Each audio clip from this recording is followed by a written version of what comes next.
Et si, sans le savoir, toutes tes belles affirmations positives n'avaient aucun effet ou pire, si elles empêchaient ton cerveau de changer?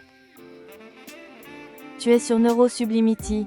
Ici on explore les mécanismes cachés du cerveau pour t'aider à transformer ta vie avec conscience, douceur et intelligence.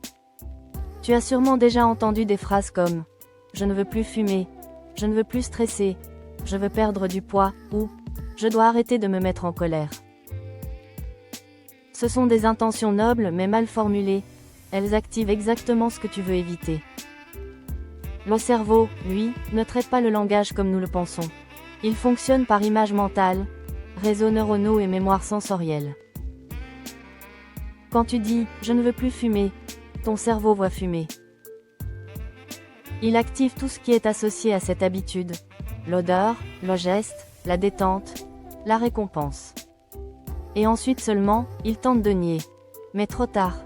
Le circuit neuronal est déjà réactivé. Des études en neurosciences cognitives, comme celle du Dr Srini Pillai à Harvard, montrent que la négation est une opération cognitive coûteuse. Elle nécessite un double traitement, activer l'idée, puis la désactiver.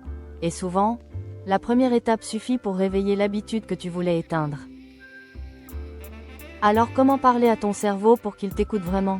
Comment formuler tes intentions pour qu'elles t'aident, au lieu de te freiner? Reste bien jusqu'au bout, car on va passer ensemble en revue plusieurs situations concrètes, et peut-être que tu vas te reconnaître dans certaines. Revenons sur le premier exemple, tu veux arrêter de fumer. La plupart des gens disent « Je ne fume plus, j'arrête la cigarette, je ne veux plus être dépendant ». Le mot fumer ou ce qui est lié est toujours présent. Tu nourris encore ce circuit, même avec une intention d'arrêt. Ce que tu peux dire à la place, c'est « Je respire librement et profondément. Mon corps est pur et en pleine santé. Je choisis de prendre soin de mes poumons. » Ton cerveau visualise un futur désirable, accessible et souhaitable. Et il commence à renforcer ces nouvelles connexions. Autre situation universelle. La perte de poids. Tu pourrais dire « Je veux perdre 5 kilos »,« Je veux maigrir » ou « Je ne veux plus de graisse ». Encore une fois, le mot graisse est activé avec tout ce qui lui est associé. Mais comme on a déjà vu, le cerveau ne comprend pas la négation comme nous. Quand tu dis « Je ne veux plus de graisse », il active d'abord le concept de graisse dans ton esprit, ce qui réveille les émotions, les souvenirs et parfois même les comportements liés. C'est ainsi qu'on peut saboter nos efforts, sans le vouloir. Voici une reformulation plus efficace. Mon corps devient léger et tonique. Je me sens en forme et en confiance. Mon métabolisme est actif et équilibré. Ce ne sont pas juste des mots jolis. Ce sont des commandes claires, orientées vers un objectif sain, que ton cerveau peut encoder comme une direction. Même chose pour le stress au travail. Tu pourrais te dire « Je ne veux plus être stressé » ou « Je dois arrêter de paniquer au bureau ». Et là encore, tu actives le stress, la panique, le bureau, les dossiers. À la place, essaie. Je garde mon calme dans chaque situation. Je choisis de respirer avant d'agir. Tu donnes une direction claire à ton système nerveux, sans réveiller les tensions anciennes. On pourrait aussi parler des émotions. Quand tu dis « Je ne veux plus être triste », tu actives d'abord la tristesse. Tu te replonges dans les souvenirs, les sensations, le poids émotionnel de cette tristesse. Et si tu disais plutôt « Je retrouve peu à peu ma joie naturelle. J'accueille chaque émotion avec douceur. Mon cœur s'ouvre à ce qui me rend heureux ».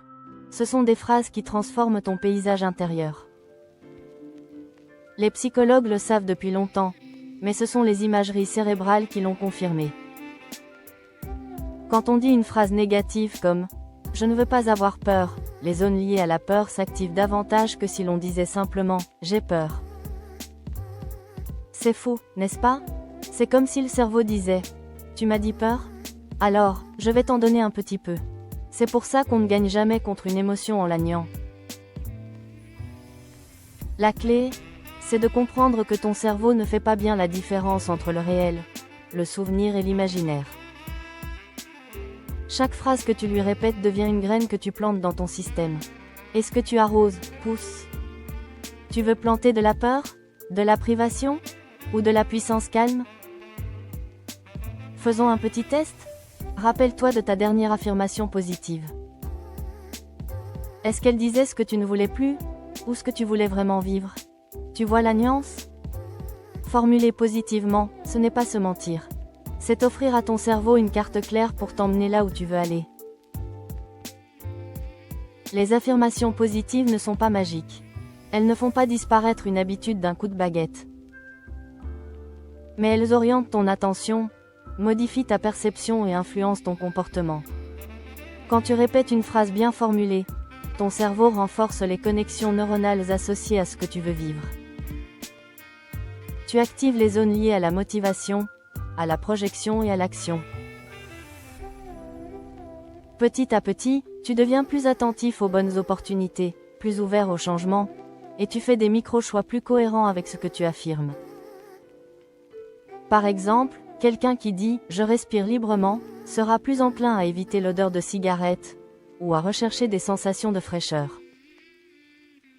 Celui qui affirme « mon corps devient léger et tonique » pourra ressentir plus d'élan pour bouger, s'alimenter mieux, ou simplement se respecter.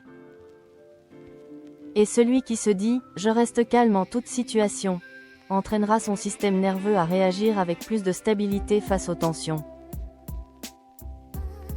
C'est ça, la vraie force des affirmations. Tu ne combats pas une vieille habitude. Tu la remplaces en douceur, en parlant autrement à ton cerveau. Tu l'as compris, le cerveau ne veut pas qu'on le prive, il veut qu'on le guide.